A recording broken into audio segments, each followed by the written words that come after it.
From Interior Alaska's most trusted news source, this is the Fairbanks Evening News. Good evening. Thank you for joining us. There is at least one confirmed fatality in a wreck that occurred this afternoon near mile 345 of the Parks Highway. A caller to the news center told us about the crash. Now, from the scene, the news center's Daryl Lewis reports the accident involved a Volkswagen Jetta sedan and a Carlisle semi-tractor trailer rig. He also said the truck was carrying liquefied natural gas. Interesting. Now, state troopers have closed the highway while the investigation is underway. And we will have more information as it becomes available. All right, in other news this evening, beginning on Tuesday and running through tomorrow, the Tanana Chiefs Conference is hosting what's being termed a fish summit aimed at discussing declining salmon in the Yukon and Kuskokwim rivers. The summit is bringing all tribal representatives to the table in hopes of finding solutions to the drastic decline of Chinook salmon in those rivers, as well as other issues taking place in rural parts of the state. Officials are taking comments from tribes regarding fishing experiences, perspectives, and other concerns. Reached for comment earlier today, tribal members and other rural residents spoke candidly about their subsistence lifestyle and a dire situation that can no longer be overlooked. Oh, it's a matter of survival for us. It's our culture, it's our tradition, it's our future. And, you know, we've never, ever took more than we could, you know, handle. We've always left something for our future. And that's what we were taught. We always have something for the future. And so that's where we're at today. You know, what is left for our future? The News Center will have more on this story this weekend during the Saturday edition of the Fairbanks Evening News and, of course, News Center Final.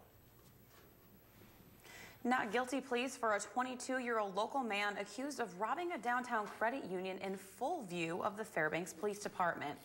Zach Rose was arraigned in State Superior Court Tuesday afternoon. He's charged with single counts of first-degree robbery and felony theft in the second degree. Authorities say just before 11:30 a.m. on February 5th, a male suspect entered the Mac Federal Credit Union on 10th Avenue and indicated he was armed. He also demanded money. The teller complied and the suspect fled with over $500 in cash, hailed a taxi cab at the Westmark Hotel, and was dropped off at the Roundup Roadhouse and Saloon on South Cushman Street. Now Rose was later arrested at the Fairbanks Rescue Mission. Fairbanks North Star Borough School Board members adopted a new policy regarding students' failure to report dangerous objects or criminal acts at Tuesday's board meeting. The passage of Policy 1046.9 allows the district to broaden its administrative regulations for implementation and consequences of aiding and abetting behavior. The policy points out in concise terms students' obligations. This is believed to be in response to an incident at Randy Smith Middle School where a student brought a pistol to school and 3 other students failed to tell authorities that the other student had a gun. A high-profile Alaska murder case is in court. News Center 11's Monty Bowen reports. James Michael Wells today was indicted for the murder of 2 Coast Guard employees. United States Attorney Karen Loeffler delivered the news. James Wells of Kodiak pled not guilty to the 6 charges against him for the murders of James Hopkins and Richard Belisle, 2 of his co-workers. Counts 1 and 2 charge murder in the first degree within the special maritime jurisdiction. Counts 3 and 4, murder of an officer or employee of the United States. Counts 5 and 6, possession and use of a firearm in relation to a crime of violence. In court documents, FBI Special Agent Elizabeth Oberlander outlined workplace conflicts between Wells, Hopkins, and Belisle dating back years. The agent says that Wells drove to the Coast Guard communications station and shot the 2 men. She said forensic evidence showed his alibi was false because 4 of the 6 counts were about first-degree murder. Loeffler talked about the death penalty. And it's a long process, and I don't know what the outcome will be, and it, you know, so what we've charged now is presently is charged. It's a maximum of life. Investigators say the crime showed a level of advanced planning. Monty Bowen, News Center 11. So, Daryl, hi. Hi. How you doing? Not bad, not bad. Now that the weather is changing, Yeah. It's looking really good out there, and hopefully it'll continue. Mike Schultz joins us now with our first look at that weather. Well, it is going to continue. We're looking at temperatures to be maintaining right around 5 degrees below zero each day, which is a lot better than the 15 and 20 below we've been experiencing. And we have some snow moving our direction. In fact, it's coming off from a big area of low pressure that's sitting down in the Gulf of Alaska. You can see the snow starting to work its way up around the Fairbanks area. It's already snowing and has been snowing for the last hour around the Allison Air Force Base area. So we're expecting a little bit of light snow to move in, but nothing really heavy on the cards. Now, in the lower 48, there's a lot of weather to talk about. We're talking about storms in Texas and California and across the Midwest. We'll tell you all about it with all the weather a little bit later on. Daryl, Stephanie? Okay, thank you, Mike. And now, when we come back, we have a lot more, including this week's military report. And Black History Month on Fort Wainwright. So stay with us. This edition of the Fairbanks Evening News is brought to you by Northland Hearing Services. Better hearing with a human touch. Spadard Builder Supply. And by Usabelli Coal Mine. Cleaner energy, brighter future. And welcome back. Governor Sean Parnell is proposing changing how the Department of Natural Resources approves oil and gas permitting. Now, Parnell introduced SB 59 on Tuesday. In his transmittal letter, he says the measure would help streamline the state's permitting process. Currently, he says the department grants lease approval for exploration or development in conjunction with individual plans of operation for a lease or project. He says a separate public notice is required for each approval, often resulting in repetitive approvals within the same area. He says his proposal would allow the department to comprehensively evaluate exploration and development in a geographical area and define criteria by which specific projects are evaluated and approved. Approvals would be valid for 10 years. Public notice and the opportunity to comment would be required. Local interior high schools participated at the 29th Alaska Academic Decathlon Finals held in Anchorage this past weekend. During the three-day competition, students competed in written essays, interviews, speech, and tests on a variety of subjects to include economics, art, math, music, science, literature, and language. In the large school division, West Valley took first place and Lathrop came in a close second. In the smaller school division, Hutchinson took first, leaving Monroe Catholic in second place. Well, it is a sure sign of the UAF campus that we are in the last months of winter. Students from the UAF chapter of the American Society of Civil Engineers at the University of Alaska Fairbanks have begun construction on the annual ice arch. That's right, the tradition began in the 60s and continues to this day as students work as a team to build and maintain the arch. Building methods vary from year to year, as well as arch design. This year's team has been working for many weeks to find the right ratio of sawdust to water mixture in a paste they call piecrete. Piecrete right now is at 18%, and we tested that through fluxual tests to see how it compared with each other and compared to concrete. It's actually pretty amazing. This will hold roughly 450 psi. This afternoon at the PFC gym on Fort Wainwright, members of the Fairbanks community and soldiers gathered to celebrate Black History Month. The gym was filled with soldiers from across Fort Wainwright and representatives from Governor Sean Parnell's office and Senator Mark Begich's office as well. The USARAC commanding general took the time he had on the podium to not only express the importance of equality in the Army and in America, but he touched on some controversial issues USARAC has been facing. These include sequestration and the death of a soldier in the barracks due to the combination of alcohol and firearms, which ultimately led to the ban on any alcohol in the barracks under USARAC command. I talked to the parents of the soldier that was killed in our barracks. And you know what's interesting is, that mother, she was completely prepared for her only son to die in combat. Neither she or her husband were prepared for him to die in his barracks. If somebody can tell me that you have nothing, if this is the thing that you choose to fight over, your ability to drink, then we got problems. But it's already having the impact that I wanted because you're talking about it. Each week we showcase a military report, and this week is interesting because it also ties into the running of this year's Iron Dog with our military report. News Center 11's Monty Ball. Racers from across the world left the starting line for the world's longest and toughest snow machine race. Representing the Alaska National Guard, team number 28, Warrant Officer Michael Williams and Staff Sergeant Benson Salzbrun. Team 28, Williams and Southbred on the Iron Dog Trail.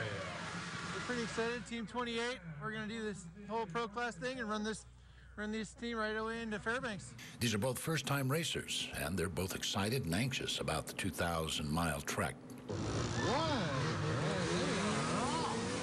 Excited and nervous.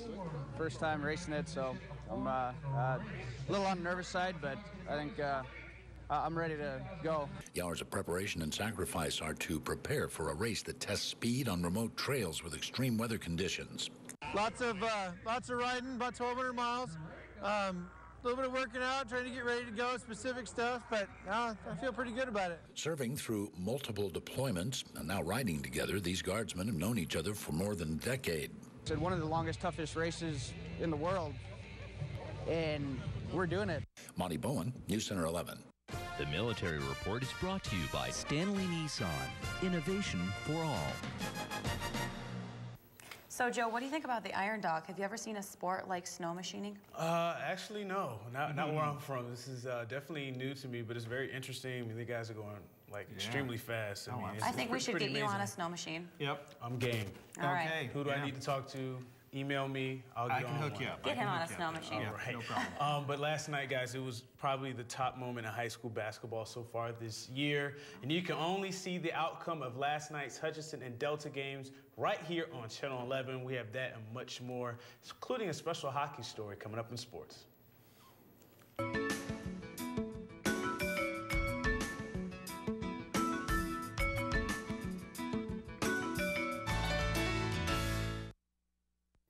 Hello, Interior Sports fans. Joe Cook here in the sports seat for you on a hump day. We have a great sports cast for you, so let's get to it. We start off with the game of the night and the last game between Delta and Hutchinson. The Huskies won on a buzzer beater. Will lightning strike twice? We go to Hutchinson and right to the fourth quarter. The Hawks trailed by 11, but go on a furious rally led by Darren Silas, who had a game-high 27 points. That three gave them a 56-54 lead. Emmanuel Pacheco extends the lead to 4 with his putback here.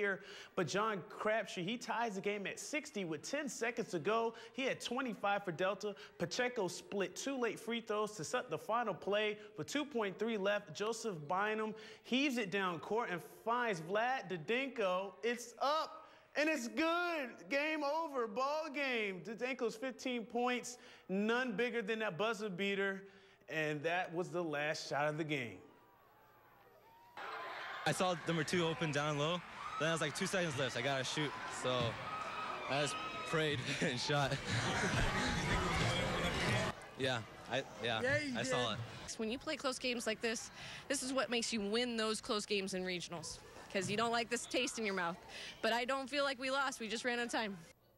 And it was a nail-biter in the girls' game, too. In the fourth quarter, with a few minutes remaining, freshman Taylor Hastings hits a 3 to give the Hawks a 28-27 lead, but Jess Reeder hit 15 points. She responds with a sky hook, and Delta is back up. Great ball movement. Finds Vanessa Hastings, who hits the go-ahead clutch shot for the Hawks with 10 seconds left. Delta can't hit their last shot, and Hutchinson wins in a defensive struggle, 32-31 over the Huskies on senior night. Hutch is now 7-2 in conference and 15-5 overall. Senior Mimi Wood also scored 15 and is happy about the win.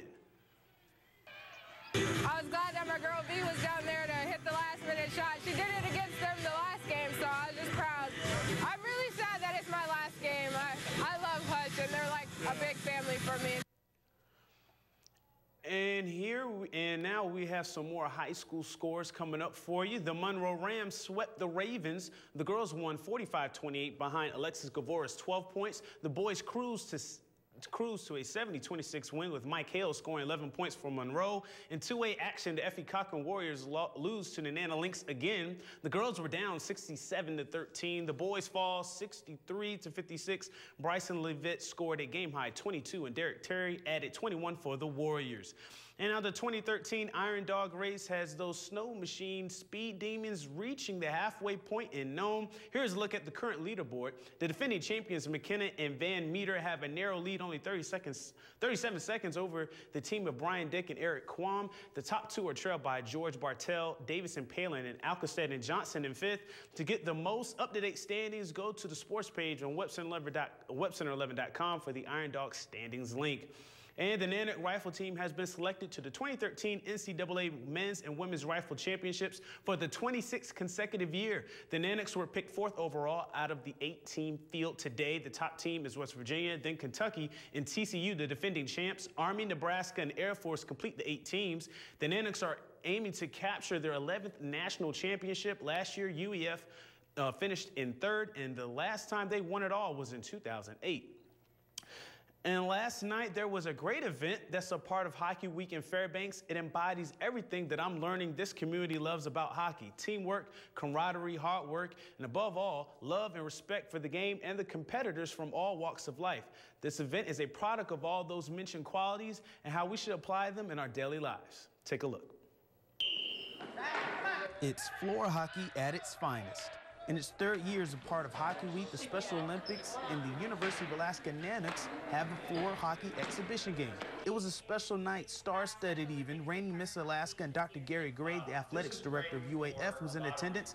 The Special Olympians even received new jerseys that they saw for the first time. Randy Zarnke made that possible, but he says the Nanooks really make this event. Having the Nanooks here adds so much to the enjoyment of the Special Olympians. You know, it makes them feel like this is a very special night for them. For the Special Olympic and Nanook floor hockey teams that face off inside Barnett Magnet School, the competition is pretty intense. Oh, yeah, absolutely. I mean, we're reigning champions. Last year, we won the ribbon, and the year before that, they actually beat us in a shootout. So this year, we're coming, looking to defend our title, and competition's fierce out there. Working up a sweat. It's been a great game so far. But this year, Special O wins 6-5, winning the coveted blue ribbon. David Mitchell Jr. had a hat trick for his team. Felt great. I think it was excellent. Had great offensive and defensive. They actually get to become part of a team and become a very important part of a team and show that they are important, an important part of the community. We had a blast tonight, and it's good to give back. It's fun to play against these guys, and they bring our spirits up, and it's just a great time. And that'll do it for sports tonight. Thanks for joining me, and stay cool, Alaska. Mike Schultz has your full weather forecast coming up next, and we'll catch you next time. Hey, welcome back in, everyone, to the Fairbanks Evening News. Mike Schultz with you once again for a look at weather, starting off with our photograph. This one is a sundog, actually a crystal halo, taken by Jerry Curry. And a very beautiful shot there. Again, nice colors. If you have a photograph you want to share with the rest of the audience, by all means, send it to me at MikeSchultz@KTVF11.com. Here's our numbers for this time of year. The normal high 13, normal low 12 below. Record high 41, that was in 2008. Record low 51 below in 1932. Sunrise and sunset works out to 9 hours and 9 minutes of daylight, a gain of 7 minutes from yesterday. Here's our satellite picture. We were talking yesterday about the big storm coming up from the southwest. Well, it passed off to the southwest, to the south, I should say, but it's still pushing clouds back our direction, and some of these clouds have enough moisture to make it over the Alaska Range and give us some light snow, and that's what's happening right now. On the radar, you can see a little bit of it working its way toward the Fairbanks area. And elsewhere across the state today, we had showers over the southeastern sections of the state, partly cloudy to showery conditions around Kodiak Island. Up and down the west coast, fog around the Bethel area. Nice weather at Nome, not too bad at Barrow, and nice day at Fort Yukon. Clear skies, 6 degrees below zero. Lower 48 weather, lots to talk about tonight. Rain over the Pacific Northwest, more rain across the southern sections of the country, and storminess over the Gulf Coast states. The storm we were looking at yesterday over California is starting to work its way in today, and it brought snow as far south as Tucson, Arizona. It snowed out a golf tournament they were having there, and you can see a lot of snow moving across the Central Plains, looking for 18 inches of snow near Wichita, Kansas tonight. A lot of weather there. The major storm that's going to be happening is spreading snow to the north, ice, big problem over the Arklatex, and then severe weather down to the south across the Gulf Coast states, all because of the jet stream, once again, meandering, pulling a lot of cold air, and also clashing with that warm, humid air coming up from the south. Well, back to Alaska for tomorrow. Over the North Slope, we're looking at sunny but cold at Barrow and Nome. Snow showers expected at Fort Yukon. Here in the interior, we'll be looking at periods of light snow for both Fairbanks and Healy. Over southeast Alaska, once again, more mixed rain and snow for Juneau, and rain at Ketchikan. Over to the southwest, it looks like we're going to be looking at snow showers at Bethel, snow at Cold Bay, just cloudy skies for Kodiak, and over the south central regions, more snow for the Anchorage Bowl area, for Homer and Valdez. Time once again for our kids' weather, and this week we're talking with the kids from the Watershed School. Tonight, a young man with a question for me. My name is Dylan, and I'm in Mr. Merrill's 4th grade class, and this is my question for the weatherman. If it can hail in the summer, how does it get cold enough for it to happen? Well, again, what happens is the rain is falling and all of a sudden gets lifted up way to the highest elevations of the thunderstorm that's going on. That happens to be very cold air. It freezes and becomes hail. And the many times it goes up and down determines how big the hail is going to be. Tomorrow night, a teacher's going to be here with a weather fact for us. We'll look forward to that. Here's your forecast for the remainder of the night. Looks like cloudy skies, periods of light snow developing, 18 degrees for the overnight low, 18 below that is. Tomorrow's high, 5 degrees below zero, snow off and on, maybe a couple inches by the time it's all over tomorrow night. And the extended forecast, as you can see here, we're looking at some light snow continuing into Friday. Looks like the rest of the 5-day period will be mainly clear to partly cloudy skies each day. Overnight lows also not too uncomfortable. Once again in the teens below. And then also the warming up to about 10 degrees above by Monday. So all in all, not too bad. A little snow to put up with, but definitely temperatures considerably warmer than we have been having for the last few days. Right. Not looking forward to the -22 though. Yeah, it's in the overnight. It's overnight, yeah. So it shouldn't be too bad. Hopefully I'll be asleep. Yeah, right? well, we would all hope so. I would think so. Absolutely. Hibernate through it, you know? Sure. If not, just sleep through it. All right, that'll wrap up this edition of the Fairbanks Evening News. As always, we are glad you could join us. Tonight on NBC Nightly News, under attack from cyber spies, the U.S. government plans to fight back. That's next with Brian Williams. You can join us here 6 days a week at 6 and 11 or online anytime at webcenter11.com. And with that, we'll say have a good evening, everyone. We'll see you back here at 11.